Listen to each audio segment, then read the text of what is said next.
వయస్సు పెరిగిన బుద్ధి తెలియని మతిహీనుడితను చూసేందుకు బాగానే కనిపిస్తున్నా మతిస్థిమితం లేని అభాగ్యుడు. ఆదరించేవాళ్లు లేక రోడ్లపై అనామకుల్లా అనాథల్లా తిరుగుతున్న ఇటువంటి దీనులకు దారిచూపేదెవరు? సమాజ ఆదరణకు నోచుకోక ఇలా వీధుల్లోనే వీళ్ల జీవితాలు తెల్లారిపోవాలా?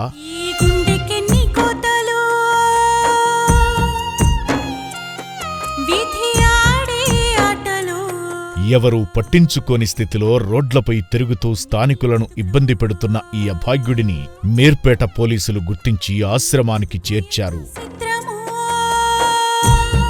నా పేరు భాస్కర్, PC 4719 మీర్పేట PS. ఈరోజు మధ్యాహ్నం టైంలో నాకు 100 కాల్ రావడం జరిగింది. మీర్పేట ఎక్స్టోర్ లో అన్నోన్ పర్సన్ ఉన్నాడని ఒక పర్సన్ కాల్ చేసి వెళ్ళడం జరిగింది. మా సార్ వాళ్ళకి ఇన్ఫార్మ్ చేసి మా సార్ వాళ్ళు ఇక్కడ అమ్మానాశ్రమానికి నితిన్ ఎస్ఐ గారు ఫోన్ చేసి మాట్లాడడం జరిగింది. అమ్మానాశ్రమం వాళ్ళు మా సార్కి ఒకేసారి తీసుకురావని చెప్తే మేము ఇక్కడ తీసుకురావడం జరిగింది సార్. వచ్చిన వెంటనే ఆశ్రమంలోని హాస్పిటల్కు తీసుకువెళ్లగా వైద్య పరీక్షలు చేసే సమయంలోనూ చిన్నపిల్లాడిలా ఇబ్బంది పెట్టాడు.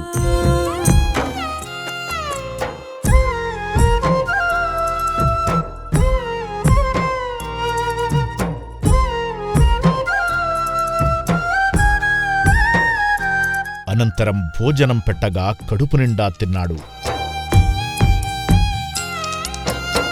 ప్రస్తుతానికి అమ్మానాన్న అనాథ ఆశ్రమంలో ఉన్న ఈ అభాగ్యుడి పేరు కూడా తెలియదు.